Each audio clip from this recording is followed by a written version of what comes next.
네, 오늘은 본문 말씀을 가지고 대제사장의 고소와 바울의 항변이라고 하는 주제로 함께 나누겠습니다. 대제사장은 이스라엘의 민족의 대표자인데 유대인인 이스라엘 민족의 지도자 대제사장이 사도 바울을 고발합니다. 그 고발한 것에 대해서 총독 앞에서 사도 바울이 변론을 하는데 그 내용이 오늘 소개되고 있습니다. 오늘 변론을 듣고 바울의 고발하는 내용을 사도 바울이 어떻게 뒤엎는지, 어떻게 하나님 앞에 정당성을 갖고 강력하게 주의 종으로서 복음 전환자의 자리를 다시 매김하는지 오늘 말씀을 통해서 깨닫고 우리도 사도 바울처럼 하나님의 선한 것, 하나님의 뜻에 합당한 것을 행하다가 어려움을 당했을 땐 절대 쫄지 말고 겁먹지 말고 포기하지 말고 하나님을 바라보고 하나님을 의지해서 복음을 전하고 하나님의 뜻을 이뤄드리는 그런 성도들이 될 수 있기를 예수님의 이름으로 축복합니다. 천부장 루시아가 유대인들이 암살단을 만들어서 사도 바울을 죽이려 한다는 음모를 알고 사도 바울을 구출하기 위한 특별 작전을 전개하게 됩니다. 자기의 군대를 동원해가지고 사도 바울을 가이사라에 있는 총독부까지 데려가기 위한 특별 호송단을 만듭니다. 그래서 한밤중에 유대인 암살단들, 유대인들을 피해서 총독 벨리스에게 보내는 편지까지 동봉해서 가이사라로 호송하는데 이제 성공을 하게 됩니다. 총독 벨릭스가 사도 바울을 맞이하고서 총독부 영내에 머물게 하고 그 부하들에게 바울을 잘 지켜라 하고 명령합니다. 이 33절에서 35절을 보면 앞장에 그들이 가이사에 들어가서 편지를 총독에게 드리고 바울을 그 앞에 세우니 총독이 읽고 바울더러 어느 영지 사람이냐 물어 길리기아 사람인 줄 알고 이르되 너를 고발하는 사람들이 오거든 내 말을 들으리라 하고 헤롯궁에 그를 지키라 명하니라 그랬습니다. 이 당시 헤롯궁은 바로 로마 군들이 주둔하면서 차지하고 있었는데 거기에다가 바울을 머물게 했다, 구금시켰다 그런 말씀입니다. 또 5일이 지나서 유대인 대제사장 아나니아가 더둘로라고 하는 전문 변호사를 대동하고 총독부로 찾아와서 바울을 고소하는 것으로 오늘 사건은 시작됩니다. 1절에 보니까 닷새 후에 대제사장 아나니아가 어떤 장로들과 한 변호사 더둘로와 함께 내려와서 총독 앞에서 바울을 고하니라 그런다. 요즘 본문에는 여러 가지 사람의 이름이 나옵니다. 대제사장은 아나니아고 지금 대제사장이 대동한 산 변호사는 더둘로라고 하는 변호사고 천부장이 누굽니까? 천부장은 루시아입니다. 총독은 누굽니까? 벨릭스입니다. 여러 사람의 이름이 나오는데 헷갈리지 마십시오. 저도 가끔은 어쩌다 한번 이 사도행전을 강의하는 것이라 이렇게 헷갈리는데 우리가 잘 들으면서 짚으면은 놓치지 않을 수가 있습니다. 자, 오늘 본문에 보면 사도 바울을 고소한 고발인은 누구다? 유대인 대제사장 아나니아입니다. 대제사장은 본래 하나님 성전에서 하나님 앞에 제사 드리는데 전념해야 할 사람입니다. 근데 그가 스스로 이 가이사라 총독부까지 와서 로마 총독 앞에 섰습니다. 근데 이게 이 행보 자체에 엄청난 문제가 있는 겁니다. 대제사장은 어디서 일하는 사람이라고 그랬어요? 하나님의 성전에서. 그런데 여러분도 아시는 것처럼 유대인들은 이방인들을 만나거나 상종하거나 같이 지내는 것을 꺼려합니다. 더군다나 이방인의 집에 들어간다라고 하는 것은 아주 극도로 죄악시에서 꺼렸습니다. 더구나 원수처럼 여기는 로마의 총독부에 대제사장이 제 발로 걸어서 들어왔다? 이거는 유대인으로서는 용납할 수도 없는 일입니다. 근데 그런 총독부를 유대인 대제사장 아나니아가 제 발로 찾아온 겁니다. 더구나 돈을 들여서 헬라어를 능통하게 구사할 수 있는 전문 변호사 더둘로까지 대동하고 말이에요. 이런 사실에서 한 가지 짐작할 수 있습니다. 무슨 짐작이냐? 그 모든 대가를 지불할 정도로 사도 바울에 대한 유대인의 감정이 극에 달했다는 거죠. 이어지는 바울에 대한 고소 내용에서 유대인들의 속내를 엿볼 수 있습니다. 먼저 대제사장 아나니아가 고용한 변사 더둘러의 송사를 살펴보도록 하겠습니다. 이제 바울이 와서 이 총독 벨릭스 앞에 딱 서자 대제사장 아나니아가 산 선임한 변호사 더둘러가 송사를 시작합니다. 그게 본문 1, 2절입니다. 닷새 후에 대제사장 아나니아가 어떤 장로들과 한 변호사 더둘러와 함께 내려와서 총독 앞에서 바울을 고발하니라. 바울을 부르매 더둘러가 고발하여 이르되, 그러잖아요. 더둘러는 요즘 말로 하면 변호사입니다. 옛날에는 변호사라고 그러지 않았어요. 옛날 성경에는 변사라고 나와 있습니다. 근데 요즘 말로 변호사로 번역을 개역개정 성경에서는 해놨습니다. 그러니까 더둘러가 하는 말은 곧 누구의 말이냐? 대제사장 아나니아의 말, 유대인들의 말이라고 생각하면 됩니다. 이 더둘러의 송사는 재판장인 총독 벨릭스에 대한 찬사로 시작합니다. 본문 3절에서 4절입니다. 벨릭스 각하여, 우리가 당신을 힘입어 태평을 누리고 또 이 민족이 당신의 선견으로 말미암아 여러 가지로 개선된 것을 우리가 어느 모양으로나 어느 곳에서나 크게 감사하나이다. 당신을 더 괴롭게 아니하라 하여 우리가 대강 여짜옵나니 관용하여 들으시기를 원하나이다. 그럽니다. 형식적인 인사 말입니다. 그런데 형식적이지만 너무도 지나친 아첨입니다. 더둘러의 송사가 대제사장 아나니아의 의사를 대변하는 것이라고 볼 때에 이것은 이스라엘 민족의 자긍심, 유태인 하나님의 선민, 그 선민의 대표 대제사장 아나니아가 하는 말이라는 것을 볼 때 아주 굴욕적인 아첨입니다. 우리가 당신을 힘입어 태평을 누리고, 이스라엘 민족의 대표자 대제사장답지 않은 말입니다. 바울 없이 한다는 추악한 목적 때문에 그 외에 다른 것은 아무것도 생각하지 않는 말입니다. 사도 바울을 죽일 수만 있다고 하면 무엇을 포기해도 상관이 없다고 하는 것이 언제나 악한 유대인 혹은 이 사회의 악한 사람들과 편견을 가진 사람들의 생각입니다. 오로지 한 가지 바울을 죽이겠다는 것만 생각하고 그러기 위해서는 수단과 방법을 안 가리는 거예요.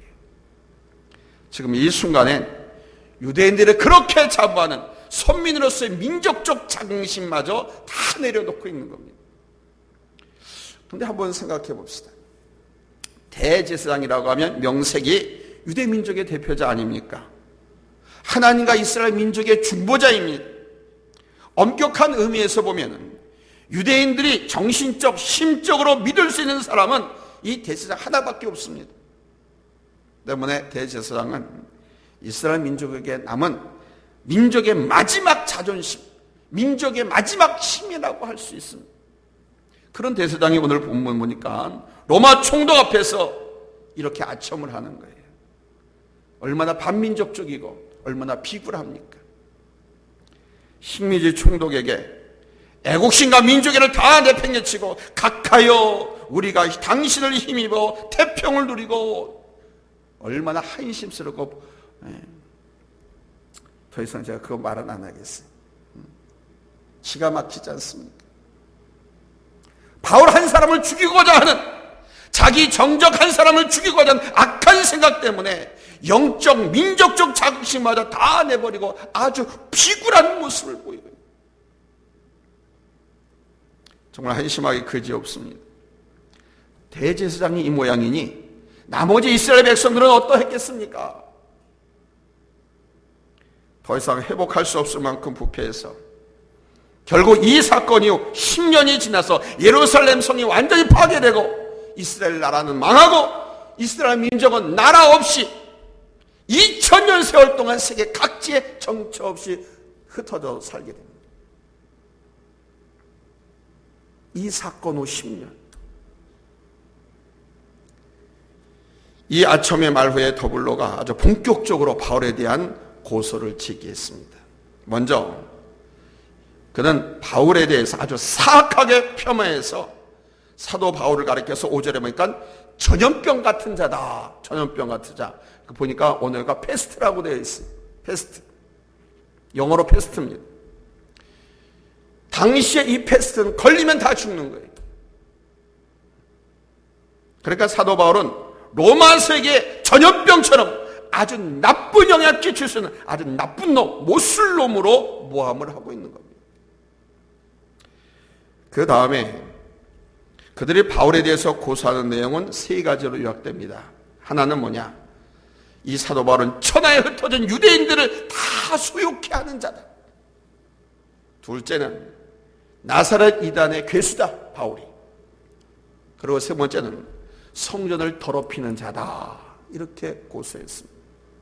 그런데 유대인들의 이 고소 내용은 딱히 로마법에는 저촉될 게 없습니다.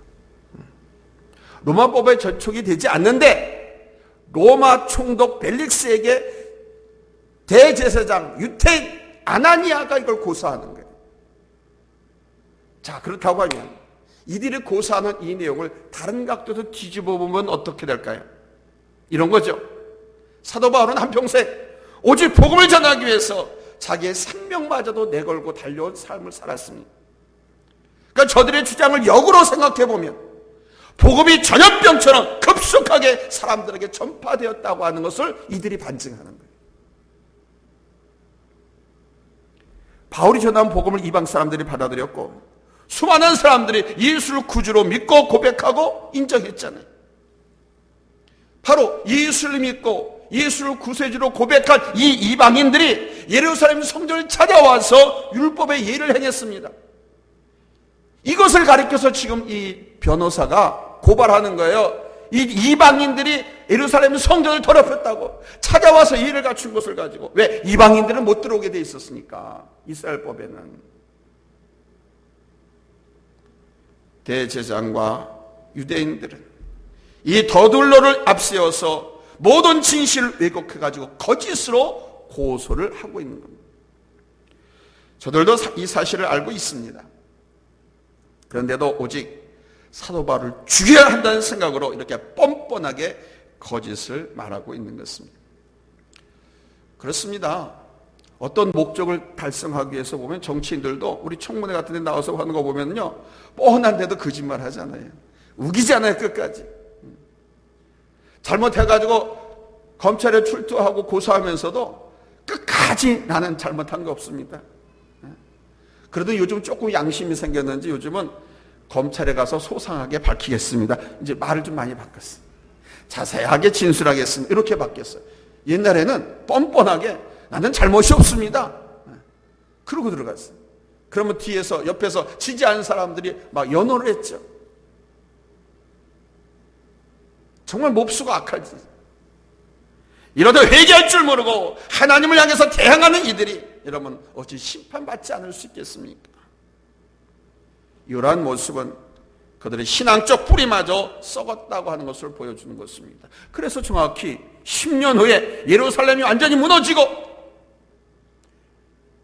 유다가 망하면서 이스라엘 전체가 망하면서 각지로 전 세계로 흩어집니다. 그래서 1945년 우리나라가 해방하는 그때까지 똑같이 우리는 8월 10월 여기는 5월달 나라 없이 세계 각지에서 가진 고문과 숱한 학대를 받고 죽임을 당하면서 고통의 삶을 살게 됩니다. 어느 나라 어느 민족이든지 간에 의인이 핍박받고 의인을 죽이는 나라는 그 정권이나 나라가 오래가지 못합니다. 어느 시대 어느 나라를 막론하고 마찬가지입니다. 지금 사도 바울을 자기 동족 유태인 대제사장 아나니아가 이렇게 거짓으로 모함해서 죽이려고 하고 있습니다. 그러자 사도 바울이 어떻게 대응합니까? 두 번째로는 바울의 변론을 살펴보겠습니다. 더둘러 변호사의 말을 다 들은 벨릭스가 사도 바울에게 변론하시오라고 지시합니다. 본문 10절입니다. 10절 같이 읽겠습니다. 잘했으면 아멘 합니다. 합독합니다. 시작. 총독이 바울에게 머리로 표시하여 말하라 하니 그가 대답하되 당신이 여러 해 전부터 이 민족의 재판장 된 것을 내가 알고 내 사건에 대하여 기꺼이 변명하나이다. 지금 사도 바울이 벨리스 총독 앞에서 자기 변명을 하고 있는 겁니다. 변론을 하고 있는 겁니다. 사도 바울로서는 세 번째 변론하는 거예요. 첫 번째 언제 변론했죠? 예루살렘에 체포될 때 그 양문 계단에서 변명한 일이 있었습니다. 그리고 두 번째는 사내들인 공의 앞에서 자기 변명을 한 일이 있습니다. 그리고 오늘 세 번째입니다. 벨리스 총독 앞에서 자기 변명을 하고 있는 겁니다. 유대 대제사장은 사형을 선고하거나 집행할 권한이 없지만 로마의 총독은 로마 황제를 대신해서 사실상 법적으로 사형을 선고하고 집행할 수 있는 권한이 있는 사람입니다.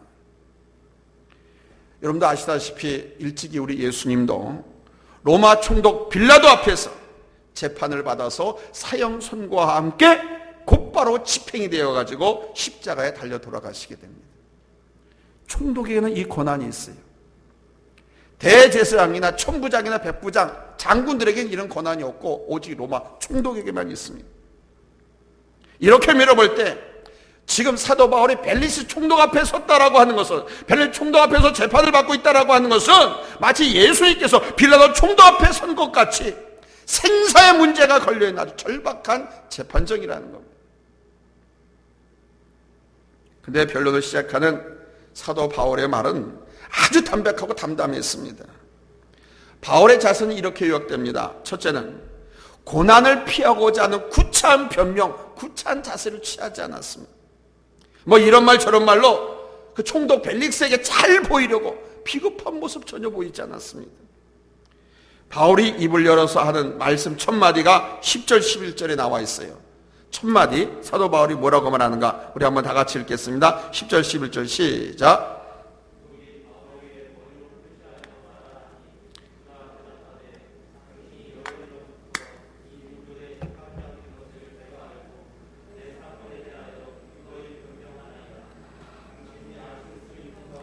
네, 거기까지 보겠습니다.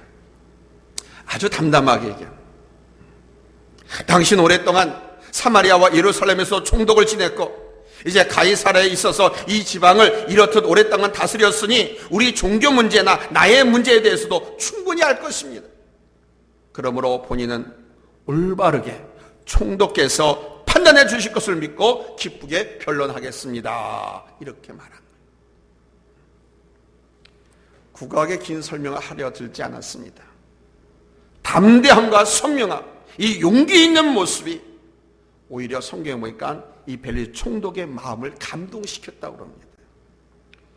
다음 시간에 다시 공부하겠습니다만은 급기야 이 벨리스 총독은 바울에 대해서 호감을 갖게 됩니다. 그리고 사도 바울이 하는 그 변론을 더 듣고 싶어요. 말이 길어야 능사가 아닌 것이죠. 설명이 길어야 되는 것이 아닙니다. 진실의 문제라는 거예요. 그 진실은 강한 거예요. 정직은 강한 거예요. 많은 말이 필요 없습니다. 진실에 감동이 있는 것이 긴 말이나 웅변에 사람의 마음이 감동되는 것이 아니라는 것입니다. 사도 바울은 아주 진실에 근거해서 꾸밈없이 아주 담담하게 변론을 했습니다. 그 두 번째로 그는 고난을 당하거나 더한 해를 당해도 자신의 사명인 복음 전하겠다는 아주 굳센 자세를 계속 견지하고 있습니다. 나는 복음을 전하는 사람입니다. 나는 예수의 부활을 전하는 사람입니다. 라고 하는 것을 분명하게 피력을 했습니다. 순수하게 복음 전한 일 때문에 이런 고난을 당하는 것이라고 하면 기꺼이 그 고난을 감수하겠다. 이게 바울의 마음 자세였습니다. 그래서 그는 내가 여기까지 온 것은, 내가 바로 당신 앞에까지 온 것은 바로 이것 때문입니다. 이것 말고는 예수님이 부활했고 예수를 믿어야 된다고 하고 복음을 전해야 한다고 하는 이 이유 말고는 내가 당신 앞에 이렇게 올 이유가 없습니다. 라고 간단하게 말했습니다.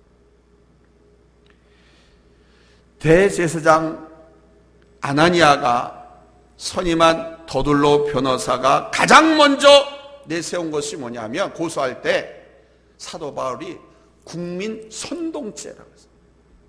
전염병처럼 막 옮겨가고 막 선동했다고 그랬잖아요. 그러니까 사도 바울이 어디서나 사람들을 막 선동해가지고 소유를 일으키는 자라, 그래서 벌을 줘야 된다라고 고소를 한 겁니다.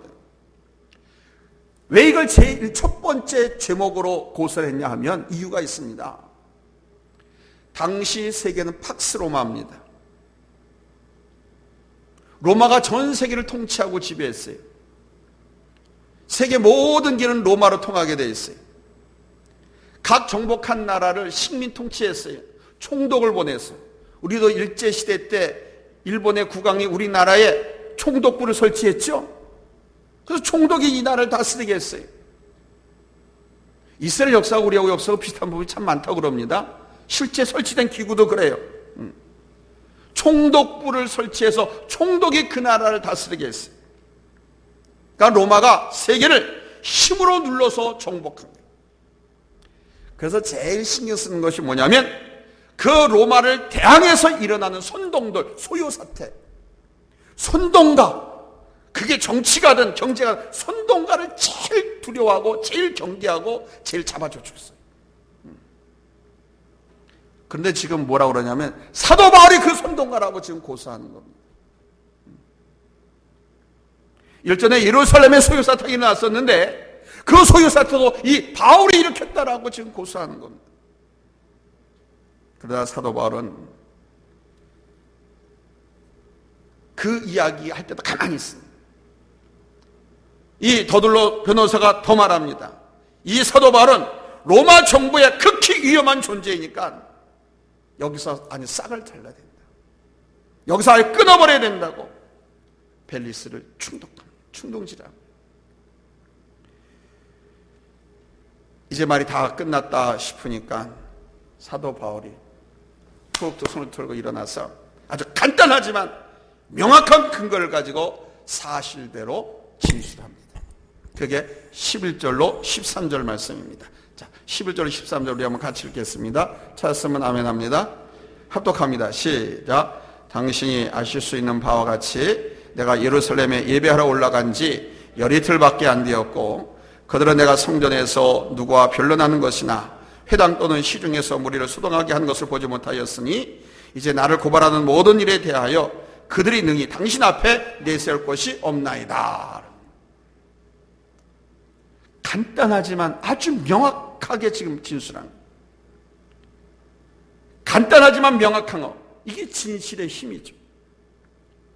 자기가 예루살렘에 올라온 지 12일밖에 되지 않았고 2주 동안 내가 성전 안에서만 지냈는데 어떻게 내가 바깥에 나가서 사람을 만나가지고 선동질을 했겠느냐?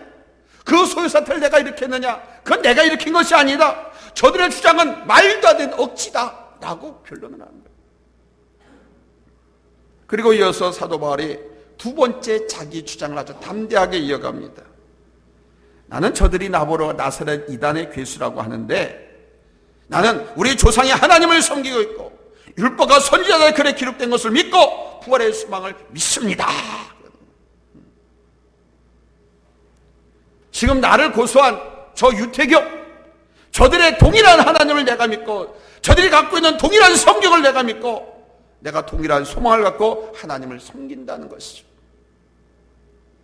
내가 믿는 바, 저가 믿는가 같고 내가 소망하는 것과 저들이 소망하는 것이 똑같다는 겁니다. 자, 그렇다면 내가 이단이라고 하면 결국 저들도 이단이 아닙니까? 말이 안 되지 않냐 이거예요. 저들이 믿고 저들이 소망하는 것이 내가 믿고 내가 소망하는 똑같은데 나를 이단이라고 한다면 저들도 똑같이 이단이 되는 거 아니냐? 이렇게 지금 반박을 하고 있습니다. 그러면서 자기 주장에 대한 진실함을 이렇게 말합니다. 16절에서 이것으로 말미암아 나도 하나님과 사람에 대하여 항상 양심에 꺼리낌이 없기를 힘쓰나이다. 그러니까 바울 자기가 주장하는 일에 대해서 자기는 사람이나 하나님께 대하여 조금도 양심에 꺼리낌이 없다라는 말이죠. 그리고 이어서 세 번째 주장을 합니다. 자기가 예루살렘에 올라갔다는 것은 소동을 일으키기 위해서가 아니라 그때 그 예루살렘 성 안의 그 소동은 사람들이 나를 죽이려고 소동을 피운 것이 내가 소동 피운 게 아니다. 근데 나는 예루살렘에 왜 올라갔는지 아느냐? 예루살렘이 큰 가뭄과 기근 때문에 힘들고 어렵다라고 해서 내가 우리 동포, 우리 민족, 예루살렘, 우리 성도들을 돕기 위해서 구제품과 헌금을 갖고 왔는데 그걸 전달하기 위해서 왔다. 안디옥 교회에서 선교비 오고 그렇게 물품을 바리바리 마련해줘가지고 사도 바울 편으로 보냈거든. 그리고 성전에 들어간 것은 결례에 따라서 이거 무슨 정결의식을 행하기 위해서 들어갔고 당시에는 아무 충돌이 없었다 이렇게 말합니다. 결례의식이라는 건 뭐냐면 예에 어긋나는 의식 그런 뜻이 아니고 정결케 하는 의식. 정결케 하는 의식. 이방인들과 섞였다든가 이방인들과 같이 드렸던가 어디 다른 지역을 다니다 오면 성전에 올라가면은 뭐 정결 의식을 하게 돼 있어요. 그것을 하러 올라간 것이었고 그때도 아무 충돌이 없었다. 그러니까 저들의 주장은 전혀 근거가 없다. 사실무근이다. 나하고 아무 상관이 없다. 저들은 자기 민족, 자기 동포를 구제하러 온 나를 오히려 악하게 지금 대하고 있다. 나아가 사도 바울은 그 예루살렘 성에서의 엊그저께 그 소동은 나 때문이 아니라 아시아서부터 자기를 죽이러 쫓아왔던 유태인들이 일으킨 것이다 라고 말합니다. 그러면서 만일 저들이 당당하다면, 정당하게 고소할 일이 있었으면 당신에게 고소해서 재판을 받아야 마땅한 것이 아니냐. 그 재판 고소됐냐? 근데 지금 그 사람들 여기 있냐? 없지 않느냐? 아무도 없지 않느냐? 저들이 정당하다면 지금 당신 앞에서 당당하게 말하게 하세요. 오히려 사도 바울이 총독에게 항변을 했습니다. 사도 바울의 말은 간단했지만 분명한 사실에 근거해서 아주 조목조목 반증했기 때문에 저들의 모든 주장이 얼마나 허위인지 아주 명백히 금방 드러났습니다. 사도 바울의 이 변론에 대제사장이나 변사 더들로도 더 이상 주장할 말이 없게 되었습니다. 이제는 총독 벨릭스가 판결할 일만 남은 거예요. 선고를 내릴 일만 남은 거예요. 왜? 양쪽 다 들었으니까. 이제까지의 그 고소 내용과 변론 내용을 들어보면 누가 거짓말을 말한 것이고 누가 진실을 말했는지 아주 명확해졌습니다. 근데 이 벨릭스 총독은 그 자리에서 판결을 내리지 않고 아주 교묘하게 이 판결을 연기합니다. 이 선고를 연기합니다. 22절 23절에 보세요. 22절 23절 같이 있습니다. 시작. 벨릭스가 이도에 가는 것을 더 자세히 아는 거로 연기하여 이르되 천부장 루시아가 내려오거든 너희를 처결하리라 하고 백부장에게 명하여 바울을 지키되 자유를 주고 그의 친구들이 그를 돌봐주는 것을 금하지 말라 하니라. 이 본문을 가지고 보면 벨릭스가 사도 바울은 무죄다라고 하는 것이 인정된 겁니다. 그러나 추후에 예루살렘 그 사건을 목격한 천부장 루시아가 오면 최종 판결을 하겠다 하고 그 선고를 연기하는 거예요. 이것은 정치적인 고려 때문이었습니다. 여러분 생각하실 때 정치라고 하는 것이 꼭 국회나 정부에 들어가서 그 일들을 하는 것만이 정치라고 생각하시면 안 돼요. 정치는 집안에서 가장이 하는 정치가 있고요. 직장이나 회사에서 이렇게 서로 이렇게 탑 매니지먼트부터 맨 그 평직원까지 있잖아요. 그 의사 전달하고 조정하고 뭐 하는 것들, 조정하고 뭐 이렇게 대화하고 하면서 뭘 결정하는 거, 이게 다 정치입니다. 그럴 때 사실이나 어떤 이치에 맞게끔 딱 1 더하기 1은 뭐예요? 2죠. 근데 1 더하기 1은 1이다라고 말하는 게 정치입니다. 그렇게 말할 수밖에 없는 상황이 있어서 서로 싸우지 않고 나누지 않기 위해서. 그게 정치입니다. 이 정치는 꼭 정치판에서만 있는 게 정치가 아니에요. 우리의 가정에서부터 모든 것이 다 정치입니다. 또 어떻게 보면 우리 가정에서 하루 일과 시작하는 것부터 저녁 들 때까지 어떻게 보면 다 또 법치 행위가 되기도 해요. 모든 것이 밥 먹는데도 절차가 있고 그렇잖아요. 그 다음에 어디 출근하고 어디 나가려고 하면 뭐 씻고 뭐 준비하고 그것도 다 과정 절차 아닙니까? 벌거벗고 못 나가잖아요. 그게 법이야, 법. 벌거벗고 나가면 경범죄 처벌받아. 풍기문란해가지고. 이게 법이요. 그러니까 우리의 생활 자체가 법치이기도 하고 정치이기도 하고 또 우리의 생활 자체가 과학적이기도 하는 거예요. 근데 우리는 많은 부분에서 오해들 하고 판단 미스하는 경우가 있습니다. 지금 이 재판장 총독 벨릭스가 사도 바울의 무죄임에도 불구하고 즉각 석방하지 않고 선고 내리지 않고 연기한 것은 정치적인 고려 때문이었습니다. 뭐냐? 지금 이 자리에서 바울이 무죄다라고 판결을 내리면 대제사장은 지금 총독부가 어디에 있는 거예요? 가이사랴. 가이사랴가 어디 땅입니까? 이스라엘 땅인 겁니다. 이스라엘 땅에 이스라엘 민족의 지도자 대제사장은 그야말로 거짓 고소를 해서 패소한 아주 몹쓸 인간으로 망신을 당하는 거죠. 그러면 이 소문은 삽시간에 예루살렘으로 퍼져나갈 것입니다.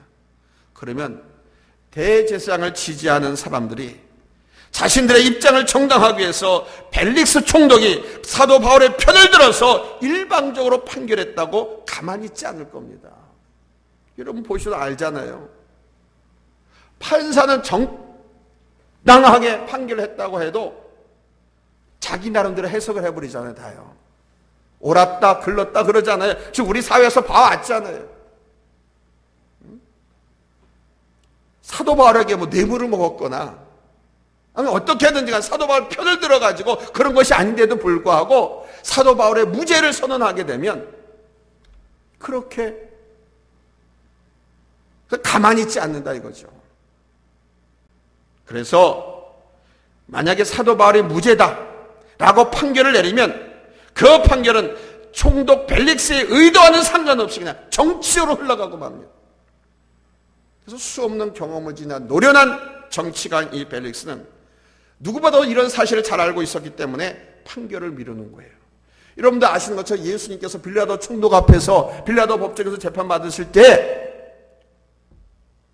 총독이 직접 예수님을 신문해 봤잖아요. 그거 죄가 없잖아요. 놔주려고 하니까 백성들이 막 난리 대제사장을 비롯해서 제사장 그리고 이스라엘 민족들이 막 난리를 쳤잖아요.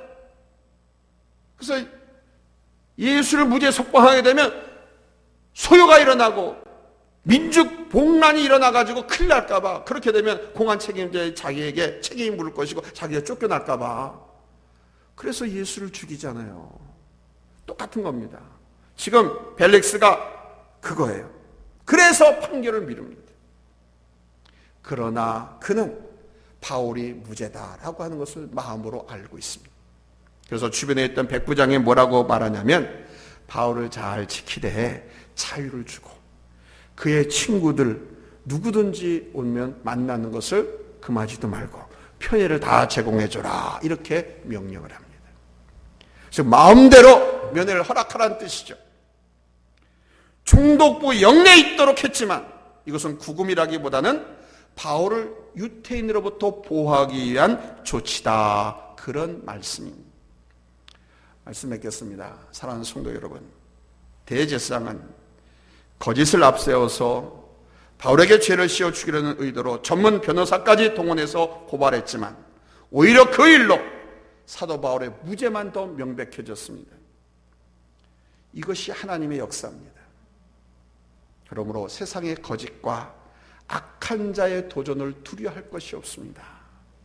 오직 하나님을 믿고 오직 하나님을 바라보면서 하나님 앞에 거리낌 없는 진실한 믿음으로 용기 있게 나가면 모든 것을 합력해서 선을 이루시는 우리 하나님께서 그 하나님의 영광을 우리로 하여금 경험하게 할 줄로 믿습니다.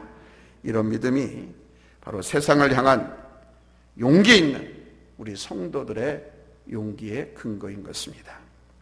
항상 하나님을 바라보고 하나님의 말씀에 내가 어긋나거나 잘못된 것이 아니었다고 하면 진실한 믿음으로 용기 있는 믿음으로 모든 것을 합력해서 선을 이루시는 그 하나님의 뜻을 말씀을 기억해서 모든 것을 용기 있게 이겨나가고 또 극복하고 승리할 수 있는 우리 성도님들 될 수 있기를 예수님의 이름으로 축복합니다. 기도하겠습니다.